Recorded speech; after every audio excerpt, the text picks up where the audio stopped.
evening. Welcome to Talking Politics. I'm your host this evening, Mia Scanga, and tonight you're going to be meeting 4 of the 11 candidates who are running for the Jersey City Board of Ed.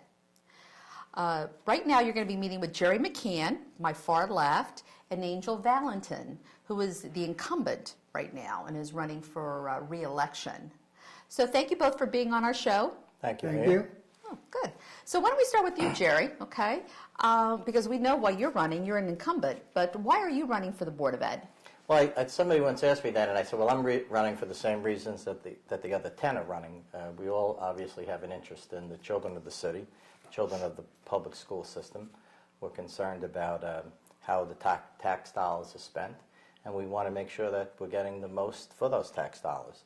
I think that the children deserve a good and proper education, and I hope to be part of that system. Okay. Now, Angel, how long have you been on the Board of Ed? I've been since 2002. I was appointed by the commissioner in 2002 and elected to a 2-year term in 2005.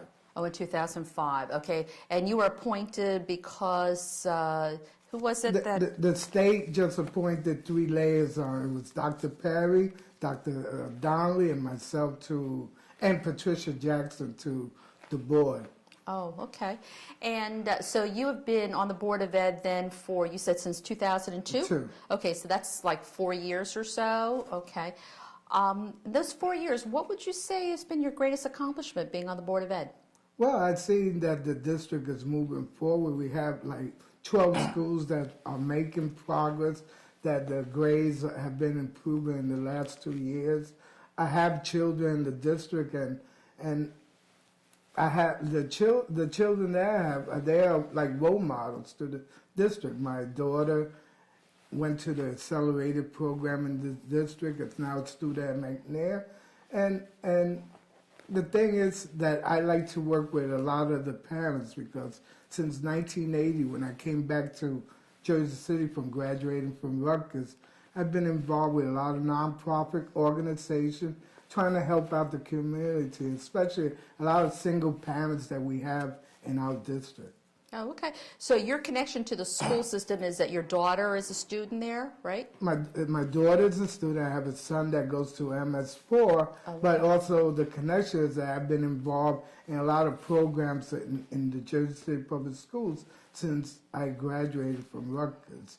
I've been involved. I'm a parent. I'm a member of the Interagency Task Force, ambassador, and then being a parent, you know, that connection also helps. Oh, okay, fine. And so, Jerry, you don't have any more children. I mean, your children are grown, and you're right. Okay, fine. Now, who is supporting you? Are you on a ticket, or No. You're running as an independent? Pretty much running as an independent. I mean, there's other people that are supporting me. One of the public school unions is supporting me. The ASME union is supporting me. There's quite a few of the neighborhood block association people that have expressed interest. I've had a number of elected officials that have come to me and promised me support. So I'm just working a campaign like anyone else would work the campaign, and trying to get as many people to back me and to support me as possible. Okay, fine. Now, Angel, what about your affiliation? You're on a ticket, right? I'm on the ticket. I've been supported by the JCEA and also that's by the Jersey City Teachers Union Educational Association, and also being supported by another group, part of the public schools, another union. Oh, okay. Now, this position's a non-paid position, right?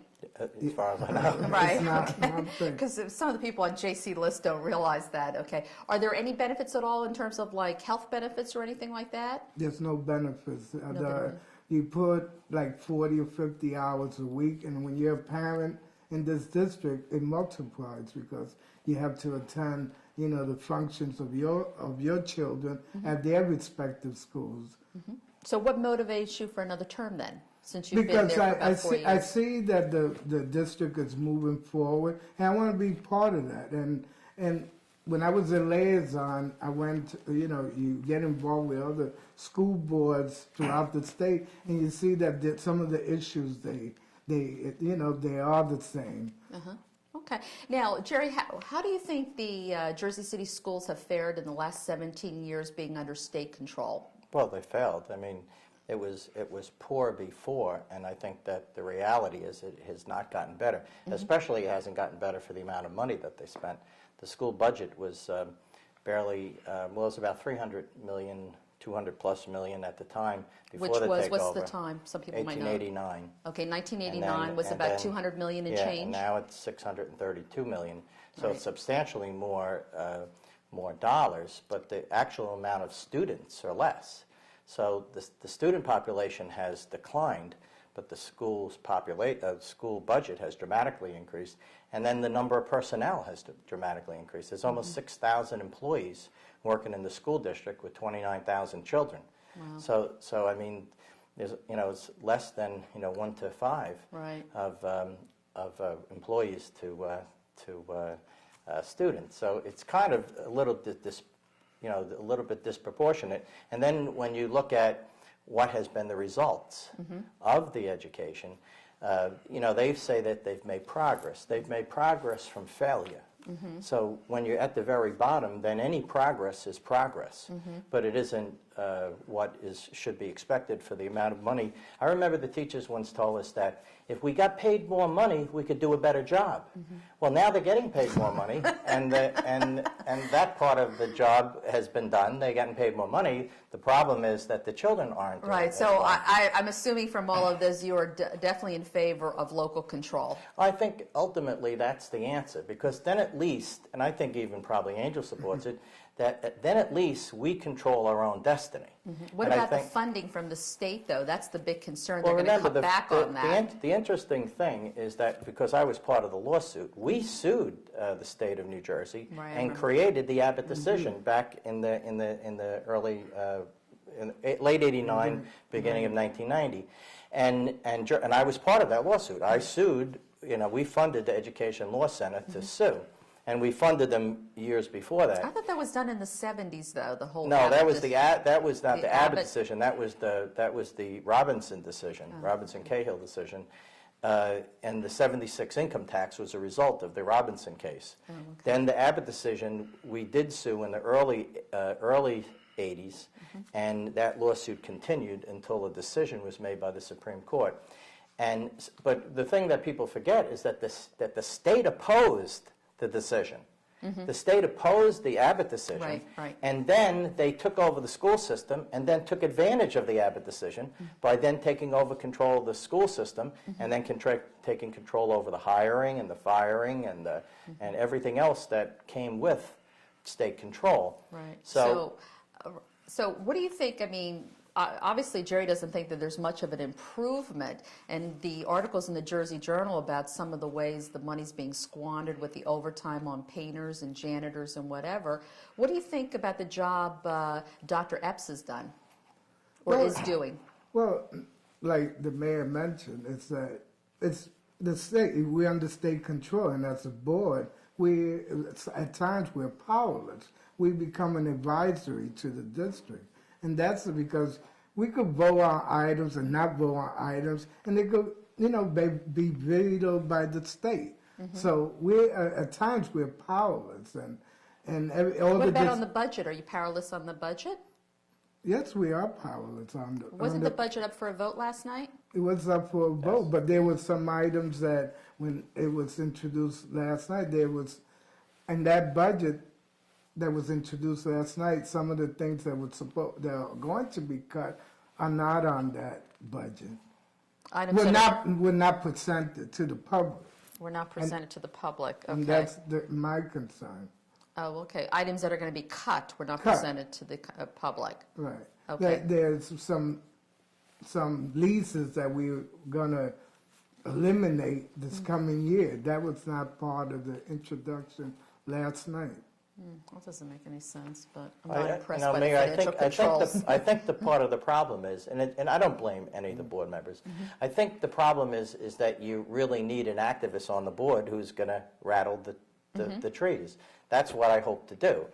Whether people like me or they don't like me, they know that when I say something, people are going to start listening. So my point in running for office is to be a more vocal advocate to take take control back to the city.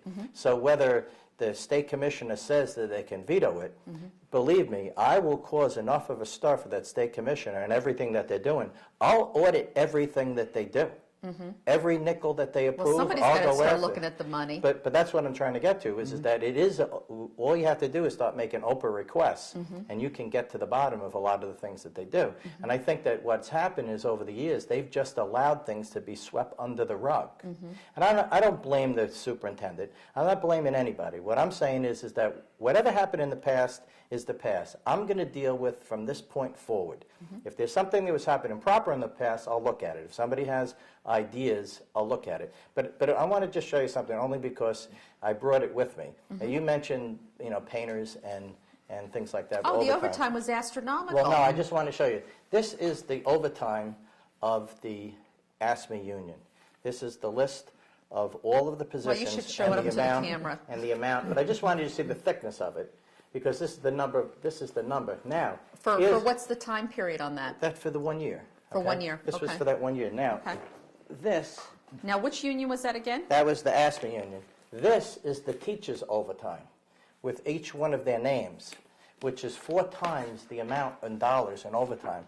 This is the names of I didn't know every teachers school got teacher. overtime. They just call it stipends. Oh, they call it stipends. They just don't call it overtime, but that's what it is. But this lists every employee of the school district and every single amount of money that they get paid in overtime.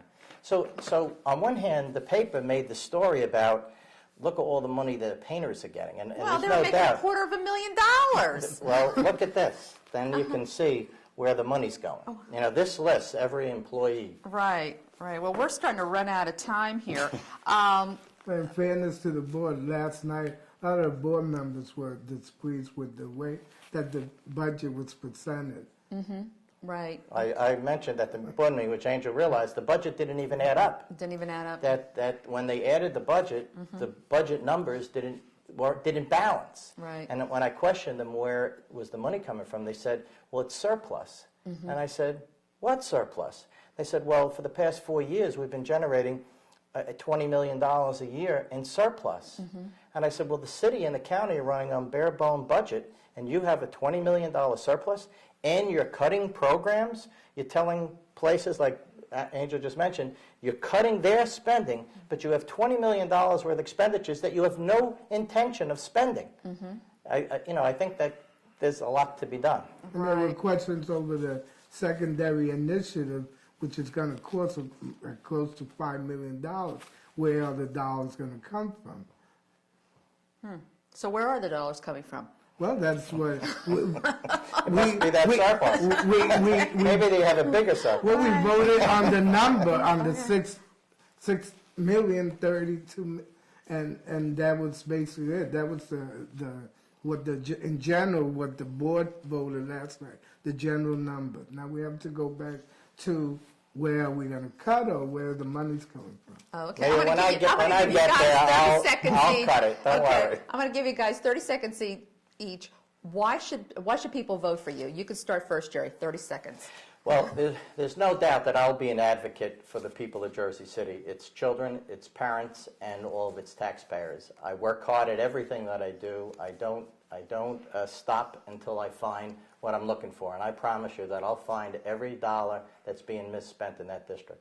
All right. What about you, Angel? Well, I'll continue to advocate for those single parents. I will continue to advocate for those grandparents that now have custody of a lot of our children.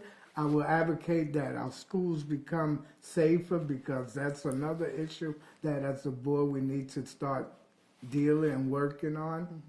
Right. Yeah, the gang violence, which unfortunately we ran out of time. So I want to thank both of you, and best of luck on April 17th. Thank you. Thank you. Thank you. Okay, so now I have the other two candidates that we've selected, Jenny Campbell to my very far left and Jenny Garcia right next to me. So we have two Jennys here. Jenny Campbell, why don't you tell us why you're running, because this is, you've never been on the board before, but you ran last year, right? Right, I've never been on the board, but I did run last year. Okay, and why are you running again this year? I decided to run this year because I still see the same usual suspects, basically. All educators great, but we definitely need some parents on the school boards to start really empowering our parents in this district to really get the education in our public school system that we need. Okay. And what about you? Well, I'm running as the voice for our parents and our children with no other kind of political aspirations, just educational, especially for the special needs students. That's a goal, and for all students, actually. Mm-hmm. You both of you are mothers, right? Yes. Okay. How many children do you have? I have 4 daughters. 4 daughters, and they're in the public schools? I have 3 still in public school systems. I have 1 that just graduated college. She's in her second year of college. She graduated McNair High School. Great. Congratulations. Thank and you. what about yourself? I have 5 children, all within the Jersey City school system, 4 with special needs, 1 in the McNair Academic Win Access program, which is a occupational program for special needs students. So it's not general education. Oh, okay. Fine. Now, so your connection with the school system is you're both parents. You feel that there should be more of a voice from the parents as opposed to strictly educators, what have you. Are you running independently? Are you being supported by a group? What about you, Jenny, first? I am definitely running independently, not being supported by or endorsed by anyone. It's just me. Just you. Okay. Yes. What about yourself? I am being endorsed by the teachers union.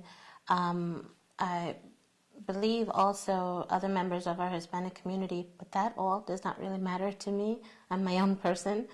The only endorsement that I need is from the Lord for my children and for the children of Jersey City. And that's all. Okay. That's most important. Okay.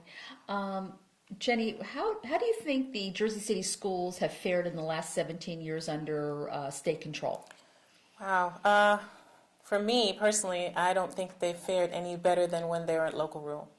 I do think that the state really needs to put some accountability. We went down to Patterson sometime last year and told this to make to Governor Corzine personally. So even if we were to be put back into local rule next year, 2 years from now, the state really needs to do their cleanup prior to that going into local rule, because all that will happen is it will just pass over to our local government, to our local politicians and everyone to fix up what they already destroyed. So I would actually think, so in the past 17 years, I definitely don't think that they did any better than it was doing in local rule. Mm-hmm. Okay, what about yourself? I do believe that it left a lot to be desired still. There's milestones that there's still segregation in the classrooms to me with special needs students, and just the fact that students are still in trailers and Well, that's the part of the school building. construction issue. Yeah, but just So the everybody fact knows that that's special been needs, botched. yeah, that's been botched. Yeah. There's just so much that can be done in our curriculum. Just the fact that some students are still graduating and they're not very literate. I know of many students on my block who come for me to help them with reading, and a lot of them are graduating 4.5, fifth grade level, and so actually the job, school system didn't help them. Mm-hmm. And we don't want that to happen. We want them to have a future. Mm-hmm. So how do you see yourself as a board member being able to change that? But we'll start with you this time. Okay. I see myself with being very persistent, and I am never ending relentless with the curriculum, mm-hmm. with making sure that we actually ask the parents, what it is that their children need, what is not. For instance, in my daughter's case, in McNair Academic Win program, she was not receiving any mathematics or English had I not questioned her daily. Parents have a voice. If you're not your own child's advocate, who will be? If you don't ask them daily, well, what's happening in your classroom? She explained this to me. I called in the state. I told them I need to be on a special board. We need to get a day lost in my daughter's life is one day too many. Not only my daughter, but everyone else's child. That's like a domino effect. We had to come together. I joined all the other parents, and I said, listen, this is what's happening to our kids, and if you don't ask them these questions, how can we help them? Mm-hmm. Oh, okay. And what are your backgrounds? I mean, have you been involved with the school districts before? Why don't we start with Jenny Campbell first? I've been on that side of the podium for about 8.5 to 10 years now, fighting various issues from the Stay of 16 school, from changing from a pre-K to 8th grade, and they wanted to change it to a K to 5 and move our children over to the new number 4 school. Very active in stopping that from happening. To the new number 4 school on Grand Street? Yes. That's a brand new school. Why wouldn't you want your kids to go there? 16 school is down on Washington and Oh, Sussex. right, it's a good school. Yeah, It's an I've excellent heard. school. Yeah, I've heard that. So there was no need to destroy a great school just to try to build a school that was pretty much enormous and had no insight on how you were going to fill it just for the sake of filling a school. Why break up something that was really good? Right, and was working. great, and yeah. Right. So very active in that. And any other issues that come up on a daily basis in our school system, from someone being abused in another school in another area to someone not being able to read in one area, to a parent whose child was excelling in her grade and getting bored and getting low grades because they were not focusing anymore. And there's always something in place for children that are not doing well. You want to relieve them back. But for those that are excelling, why can't you skip them a grade and put them ahead of if you're testing them and you're educating them on that level? Okay. So from anything. Oh, okay. And what about yourself? Have you been in any organized activities involving the school? Presently now, since I'm the vice president of the Parents Council, but before I've done this for 16 years on more of a parent-to-parent basis, and that just seems the most important to me. Many, especially of the Hispanic parents in our area, don't know what avenues are available to them to help their children. So a lot of them either have been left back, or so I've done that type of work to advocate to help them. The other thing is just bringing an actual face to children with special needs. That's my biggest goal, because especially in the Hispanic culture, if you have a need of some kind, that's hidden. That no one wants that to be known. But these children are just children like everyone else, and they just needed to be brought out to the forefront to get the help. Okay. What are your thoughts on gang violence in the school? What do you see, if you're elected to the Board of Ed, what do you think you can do to stem the gang violence? That seems to be a really growing problem. That's a huge problem, and from what I can see just when working with the children in this district, education is key. And without it, ignorance, it just bears an ugly face. And a lot of times, these children, you have children that are in high school level that can't read. Where are you going to get a job? How are you going to fill out your application to get that job? You can barely write your own name. I'm seeing it, and I'm seeing it every single day. It has to stop. Do you think that's why they're in gangs then? Because they can't No, read? you have a disconnect at home. We have parents that need to be empowered. That's number one as well.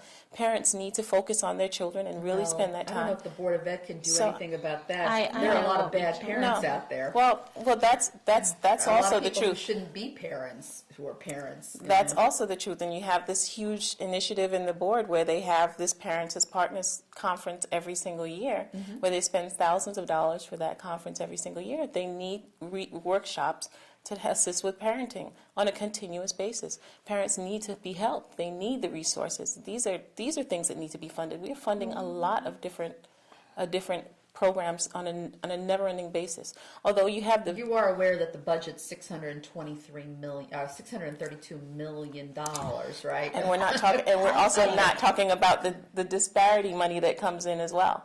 What do you mean the disparity There's money? we're an Abbott district, Right. So on top of your regular budget, you also have disparity Well, that's funding. part of the Sorry. $632 million. Okay. Luckily, the taxpayers of Jersey City only fund I maybe think- 18% of that. I But think that's that going to would- change eventually. If it goes in like, well, I believe that with the buildings that we have already, if we had extracurricular activities for the children, like we have the Armory further, downtown, where No, we that's live. that's up by McGinley Square. To me, since I live in the Heights, to me, I guess that would be away from me. I'm sorry. Well, McGinley But- Square is pretty close to the Heights. It depends where But you in live in the either Heights. case, Yeah.